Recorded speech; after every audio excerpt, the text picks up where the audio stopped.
दोस्तों आज का वीडियो बहुत इंटरेस्टिंग होने वाला है, इसीलिए वीडियो के इंट्रो को स्किप मत कीजिए क्योंकि आपने कभी इंट्रो को स्किप किया तो आप वीडियो से अच्छी तरीके से कनेक्ट नहीं हो सकते। ऐसा मैं क्यों बता रहा हूँ, वीडियो में हम क्या देखने वाले हो और वो देखना क्यों ज़रूरी है। जो भी बिगनर ट्रेडर है उनको चार्ट पे लेवल बनाते आते हैं या उन्होंने खुद से बनाए या उन्होंने किसी से लिए, पर उस लेवल पे किस प्रकार रिएक्ट करना है, कहाँ पे एंट्री होनी चाहिए, कहाँ पे स्टॉप लॉस होना चाहिए, हमारा टारगेट क्या होना चाहिए, और इसी प्रकार का प्रॉब्लम आप भी फेस करते होगे तो ये वीडियो खास आपके लिए है। दोस्तों आज हम देखने वाले ट्रेड में एंट्री और एग्जिट किस प्रकार से ली जाती है, लेवल पे किस प्रकार हमने रिएक्ट करना है और ट्रेड लेते वक्त हमने क्या क्या देखना चाहिए और ट्रेड लेने के बाद हमारी साइकोलॉजी कैसी होनी चाहिए। और ये वीडियो ऑप्शन बायर के पॉइंट ऑफ व्यू से बनाया हुआ है। ऑप्शन बाइंग किसी भी सेगमेंट की रहने दो दोस्तों, चाहे वो इंडेक्स की या स्टॉक की। इस वीडियो को इस सीक्वेंस में बनाया है कि जिससे आपको ये सब कंसेप्ट अच्छी तरीके से समझ में आए, क्योंकि आपने अक्सर देखा होगा आपको इन लेवल और स्ट्रैटेजी मिल जाती है और आप जब वो देखते हो तो आपको बहुत पसंद आती है उस लेवल को लेके, उस स्ट्रैटेजी को लेके। जब आप लाइव मार्केट में उसे अप्लाई करते हो तब वहाँ पे रियल दिक्कत स्टार्ट हो जाती है दोस्तों, क्योंकि वहाँ पे अपने इमोशन भी हावी हो जाते हैं, क्योंकि अपना जो पीएनएल है वो ऊपर नीचे जाते रहता है। तो उस वजह से अपनी साइकोलॉजी यहाँ पे डिस्टर्ब हो जाती है। लाइव मार्केट में हमारी ही साइकोलॉजी, हमारा ही एक्सपीरियंस हमें यहाँ पे काम में आता है।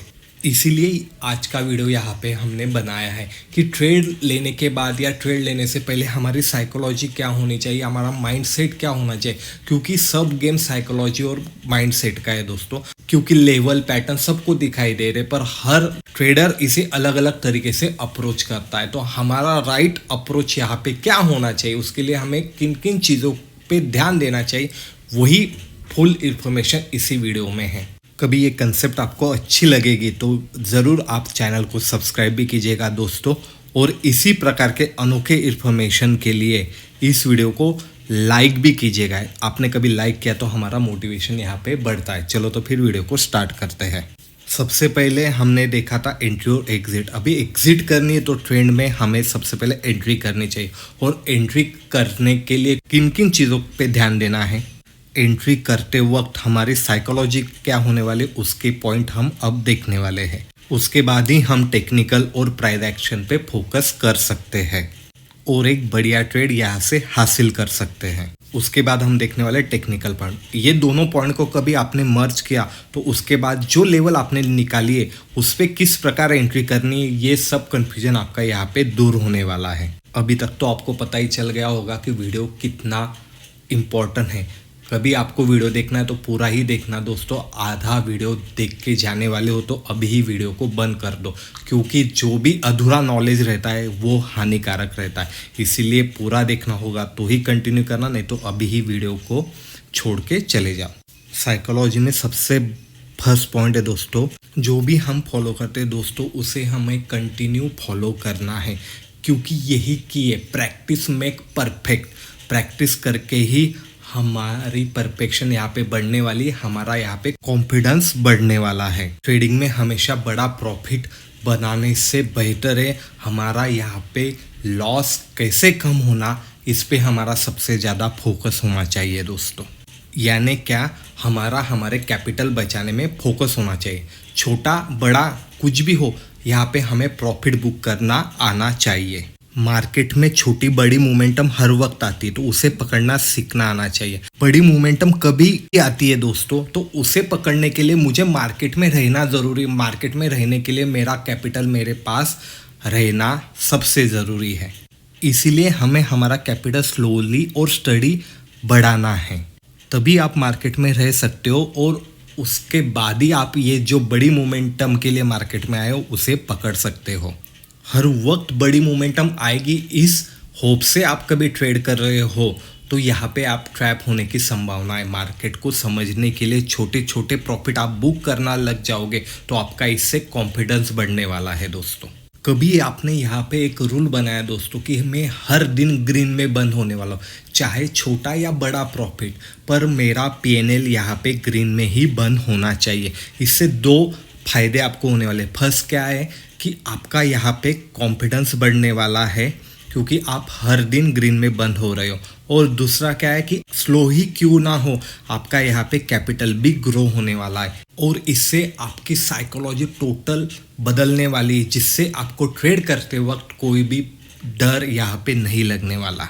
बहुत बार ऐसा होगा कि आपने प्रॉफिट बुक कर लिया, उसके बाद में बड़ी मोमेंटम आ गई, तो दोस्तों मार्केट तो मोमेंटम करने ही वाला है और आप कभी यही सोचने वाले हो कि मैंने बुक करने के बाद एक बड़ी मोमेंटम मेरी दिशा में आ गई। यही कभी आपकी साइकोलॉजी बन गई तो अगली बार आप यहाँ पे प्रॉफिट नहीं बुक करने वाले हो और वो ट्रेड बाद में लॉस में कट करना पड़ेगा। इसीलिए ये मोमेंटम को छोड़ दो। जितना मोमेंटम, जितना मेरा टारगेट है वो कभी आपने कैप्चर करना सीख लिया तो मार्केट एक ही दिन चलने वाला है क्या? मार्केट तो हर दिन आने वाला है, हर दिन में मोमेंटम मिलने वाली, तो आज नहीं तो कल सही। ये हमारी साइकोलॉजी, जितना मिला है उस पर सेटिस्फैक्शन रहने की एक बार आपकी साइकोलॉजी बन चुकी तो यहाँ पे आपको प्रॉफिट करने से कोई नहीं रोक सकता। सेकंड टॉपिक क्या है दोस्तों कि छोटे से छोटे स्टॉप लॉस लेना सीखना है। कभी आप बिगनर हो तो यहाँ पे आपको छोटे स्टॉप लॉस लेना सीखना होगा। जब भी आप ट्रेड लेते हो तो आपको आपका स्टॉप लॉस मालूम होना चाहिए और वो कभी आप बिगनर हो तो छोटा होना चाहिए। देखो दोस्तों, सबको क्या लगता है इस ट्रेड में मैंने एंट्री की तो मुझे प्रॉफिट ही होने वाला है और प्रॉफिट के लिए हम ट्रेड में एंट्री करते हैं, पर ट्रेड कभी हमारे रिवर्सल चला जाता है तो हमने हमारा स्टॉप लॉस ही हमें मालूम नहीं है और वो स्टॉप लॉस मालूम नहीं है और आपको होप है कि मार्केट ऊपर ही जाएगा, तो इस वजह से आपके यहाँ पे स्टॉप लॉस ट्रिगर हो जाते हैं और बड़ा लॉस भी आपको देखने को मिल जाता है। क्यों ऐसा होता है? क्योंकि हमने स्टॉप लॉस को प्रिपेयर ही नहीं किया और हमने जो प्रिपेयर नहीं किया उसके डायरेक्शन में ही मार्केट जा रहा है, तो हमें यहाँ पे डर लगना स्टार्ट हो जाता है और हमारी साइकोलॉजी यहाँ पे डिस्टर्ब हो जाती है। हम हमेशा ये ध्यान में रखते हैं कि इसमें मुझे प्रॉफिट हुआ तो मेरा कैपिटल 2-3% से ग्रो होने वाला है, पर हम ये कभी नहीं सोचते यहाँ पे कभी मेरा स्टॉप लॉस हिट हो गया तो मेरा यहाँ पे कैपिटल कितना कम होने वाला है। इसकी क्लैरिटी हमें हर वक्त होनी चाहिए और स्टॉप लॉस हमें ट्रेड लेने से पहले ही आइडेंटिफाई करना सीखना है। इस साइकोलॉजी से कभी आपने ट्रेड लिया तो दोस्तों आपके इमोशन यहाँ पे स्ट्रांग रहने वाले, क्योंकि आपने सब कैलकुलेट यहाँ पे कर लिया है। स्टॉप लॉस यहाँ पे कभी बड़ा हो रहा है दोस्तों और मोमेंटम आने की संभावना है तो भी आपको इस ट्रेड में एंटर होना नहीं, क्योंकि मैंने पहले भी बता दिया है कि मोमेंटम हमें मिलने वाली, हमें हमारा कैपिटल बचाना है। लगे तो आप क्वांटिटी कम करो, नहीं तो उस ट्रेड को अवॉइड करना सीखो। जो भी स्टॉप लॉस आइडेंटिफाई हो रहा है वो कभी मेरे ट्रेड के हिसाब से, मेरे कैपिटल के हिसाब से सही नहीं है तो इस ट्रेड को मैं अवॉइड करने वाला हूँ। ये स्ट्रॉन्ग साइकोलॉजी हमारी ट्रेड लेने से पहले ही बिल्डअप होनी चाहिए, क्योंकि एक बिगनर ट्रेडर के लिए रिस्क टू रिवॉर्ड से सबसे ज़रूरी है कि हमारी कैपिटल हमें बचानी है। और थर्ड पॉइंट दोस्तों, हमें हमारा टारगेट और स्टॉप लॉस पहले ही मालूम होना चाहिए। जो भी हमें एनालिस करना है वो ट्रेड लेने से पहले एनालिस करना है। ट्रेड लेने के बाद हमें हमारा टारगेट या हमारा स्टॉप लॉस, जहाँ पे भी मार्केट सबसे पहले जाने वाला है वहाँ से हम हमारा ट्रेड कट करने वाले। ट्रेड लेने के बाद एनालिस नहीं करना कि अरे ये नीचे आ गया, यहाँ से ऊपर जा सकता है, यहाँ से मेरा टारगेट अच्छे हो सकता है, स्टॉप लॉस से घूम सकता है, पिछली बार भी ऐसा हुआ था। नहीं, सिस्टमैटिक काम करना है। ट्रेड एक्टिवेट होने के बाद हमारा टारगेट और हमारा स्टॉप लॉस, बस इन दोनों में जो भी चीज़ सबसे पहले हिट होने वाली है हम वो लेकर बाहर निकलने वाले हैं। एक बार का ट्रेड में एंटर होने के बाद कभी भी रिग्रेट नहीं करना, अरे ये देखना रहेगा, अरे ऐसा तो देखा नहीं, इस टाइम फ्रेम पे मैंने देखना चाहिए था, तो कुछ भी नहीं। सब हमें ट्रेड लेने से पहले ही करना है दोस्तों। बाद में खाली टारगेट और स्टॉप लॉस, मार्केट बहुत डराता है पर हमें उस डर को सहना आना चाहिए और ये दोनों में से जो भी हमें मिले उसे लेकर निकलना भी आना चाहिए। तो ये सबसे ज़रूरी 3 पॉइंट है दोस्तों, जिससे आपकी साइकोलॉजी अच्छी तरीके से बिल्टअप हो सके। उसके बाद में ही आपको यहाँ पे ट्रेड में यानी चार्ट रीडिंग करना, मार्केट एनालिस करना, टेक्निकल एनालिस, इसके बाद ही आप उस पर फोकस कर सकते हो। जब तक आपकी साइकोलॉजी यहाँ पे इस प्रकार बिल्डअप नहीं होती तब तक आप चार्ट एनालिस, टेक्निकल एनालिस को अच्छी तरीके से देख नहीं सकते। अभी हम देखने वाले टेक्निकल पॉइंट। सबसे ज़रूरी पॉइंट दोस्तों, यहाँ पे आपको सिस्टमैटिक ट्रेड करना है या आपको चार्ट को देखकर ट्रेड करना है। इसमें थोड़ा कंफ्यूजन हुआ होगा दोस्तों। तो सिस्टमैटिक ट्रेडिंग यानी क्या कि आपने कुछ प्री आइडेंटिफाई करके रखा है इंडिकेटर स्ट्रैटर्जी, तो उस स्ट्रैटर्जी में जब भी सिग्नल आए तभी मैं ट्रेड करने वाला हूँ, अन्यथा मैं यहाँ पे कोई भी ट्रेड एक्टिवेट करने वाला नहीं हूँ। सेकंड पॉइंट में क्या आ जाता है दोस्तों, चार्ट को देखने के बाद हमने चार्ट पे जो लेवल निकाले हैं उसके हिसाब से हमें यहाँ पे ट्रेड करना है। इन दोनों में से आपके लिए कौन सा बेटर होने वाला है वो देख लेते हैं। तो आपके लिए सिस्टम ट्रेडिंग बेटर है दोस्तों, चार्ट ट्रेडिंग क्यों नहीं, क्योंकि जब आपके पास एक्सपीरियंस आएगा तब आप इसे इस्तेमाल कर सकते। एक्सपीरियंस किससे आएगा, जब आप सिस्टम ट्रेडिंग से कंटिन्यू प्रॉफिट करना सीख जाओगे, वही एक्सपीरियंस आपको फिर चार्ट ट्रेडिंग में काम में आने वाला है दोस्तों। देखो दोस्तों, बातें कनेक्टेड रहती है, तो इसीलिए हमें स्टेप बाय स्टेप इसे फॉलो करना भी आना चाहिए। क्योंकि आप सिस्टम ट्रेडिंग से कभी ट्रेड ले रहे हो तो आपको चार्ट ऑटोमेटिक दिखने वाले दोस्तों। जितना टाइम आप मार्केट पे रहने वाले तो आपको मार्केट का बिहेवियर दिखने वाला है, मार्केट किस प्रकार रिएक्ट करता है, चार्ट किस प्रकार रिएक्ट होता है, वो सब समझने वाला है। और वही एक्सपीरियंस आपको आगे चल के प्रो ट्रेडर बनने में हेल्प करने वाला है। और कभी आप बिगनर ट्रेडर हो दोस्तों तो आपको यहाँ पे एक और दो ही सेटअप पे काम करना है, ज़्यादा सेटअप यहाँ पे आपको लगाने नहीं है। आपको कभी 1 साल के ऊपर यहाँ पे ट्रेडिंग करते हुए टाइम बीता है तो फिर आपको 6 से लेके 4 सेटअप पे यहाँ पे आप अपने ट्रेडिंग स्ट्रैटेजी बना सकते, उससे ज़्यादा नहीं। क्योंकि क्या है, जितने ज़्यादा आप सेटअप इस्तेमाल करना लग जाओगे तो उतना आपके पास कंफ्यूजन ही आने वाला है, ट्रेड तो नहीं आने वाला है। इसीलिए सिस्टम हमारी क्या होने वाली है वो हमें आइडेंटिफाई करना है, वही 3 से 4 सिस्टम पे हमें यहाँ पे ट्रेड इनिशिएट करने हैं। और 3 और 4 क्यों, क्योंकि अलग अलग सिनेरियो रहते हैं मार्केट के, तो अलग अलग सिनेरियो के लिए एक एक सेटअप आपको निकाल के रखना है। वो 4 सेटअप को लेके ही आपको यहाँ पे ट्रेड करना है। और आखिरी पॉइंट दोस्तों, कभी आप ट्रेडिंग करते हो और आप बिगनर हो तो आपको एक ही डायरेक्शन में महारत हासिल करनी, जैसे कि आपको लॉन्ग में महारत हासिल करनी है, नहीं तो आपको शॉर्ट में, यानी क्या आपको बुल साइड के ही ट्रेड लेने हैं, नहीं तो आपको बेयर साइड के ही ट्रेड लेने। दोनों में से एक में ही आपको मास्टर की यहाँ पे स्टार्टिंग में करनी है।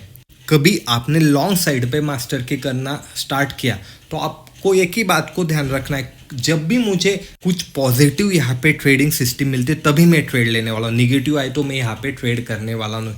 आपने कभी ये दोनों चीज़ें एक साथ स्टार्टिंग में ही स्टार्ट कर दी तो यहाँ पे सब खिचड़ी बनने वाली है और यहाँ पे आपको लॉस ही होने वाला है, क्योंकि आपको अलग अलग पैटर्न, अलग अलग सिग्नल यहाँ पे प्रोवाइड करते रहेंगे। इसीलिए आपको जो अच्छा लगे, जिसमें आप कंफर्ट हो, वही डायरेक्शन में आपने स्टार्टिंग में यहाँ पे महारत हासिल करनी चाहिए, जिससे कि आपके पास एक क्लियरिटी हो। और कभी आपको इसके रिगार्डिंग कंफ्यूजन हो दोस्तों कि बुल साइड और बेयर साइड में साइकोलॉजी क्या होनी चाहिए और साइकोलॉजी को कभी आपको सीखना है तो कमेंट कीजिए दोस्तों। इन दोनों में बहुत डिफरेंट है दोनों ट्रेड की साइकोलॉजी में, तो इसके बारे में भी मैं इन डिटेल वीडियो आपके लिए लेके आऊँगा। अगला पॉइंट है दोस्तों, आपको ब्रॉड चार्ट एनालिसिस करते आना चाहिए। आप कभी मार्केट एनालिस्ट के वीडियो देख रहे तो उसमें हम हर टाइम फ्रेम को एनालिस करते, क्यों करते कि हर टाइम फ्रेम पे सिचुएशन क्या बन रही है। बड़ी टाइम फ्रेम से छोटी टाइम फ्रेम पे हमें ट्रेड आइडेंटिफाई करना सीखना आना चाहिए। कहाँ पे मार्केट साइडवेज हो चुका है और कहाँ से मोमेंटम एकदम स्मूथली आ रही है, उसे हमें चार्ट पे एनालिस करना आना चाहिए। और आखिरी पॉइंट दोस्तों, हमारी लेवल यहाँ पे एक्यूरेसी बढ़नी चाहिए, बड़े टाइम फ्रेम पे भी और स्मॉल टाइम फ्रेम पे भी। चार्ट कभी आपने ओवरऑल एनालिस किया तो वहाँ से लेवल निकाल के हमें छोटे टाइम फ्रेम पे उससे एग्जीक्यूट करना है दोस्तों। और कभी आपको इंट्राडे के रिगार्डिंग लेवल चाहिए इंडेक्स के तो अपने टेलीग्राम चैनल को भी ज्वाइन कीजिए, वो टोटली फ्री है दोस्तों। डिस्क्रिप्शन में लिंक है, वहाँ पे हम इंडेक्स के लेवल प्रोवाइड करते हैं, पर वहाँ पे कॉल और पुट ये कोई भी बताया नहीं जाता, खाली प्राइस एक्शन के बारे में इंफॉर्मेशन दी जाती है। वीडियो में हमने टोटल बिगनर साइकोलॉजी यहाँ पे बताई हुई दोस्तों। कोई भी कंफ्यूजन होगा तो फिर से एक बार वीडियो देखिए, और कोई कंफ्यूजन यहाँ पे फिर भी बचता हुआ होगा तो कमेंट ज़रूर कीजिए। और इसी प्रकार के अनोखे नॉलेज के लिए दोस्तों चैनल को लाइक कीजिए, शेयर कीजिए, कमेंट भी कीजिए, जिससे कि हम आपके लिए और बेहतरीन वीडियो यहाँ पे ला सके। और इसी प्रकार के अनोखे नॉलेज के लिए मार्केट मंच चैनल को भी सब्सक्राइब कीजिए। मैं मिलूँगा आपको अगले वीडियो में। धन्यवाद।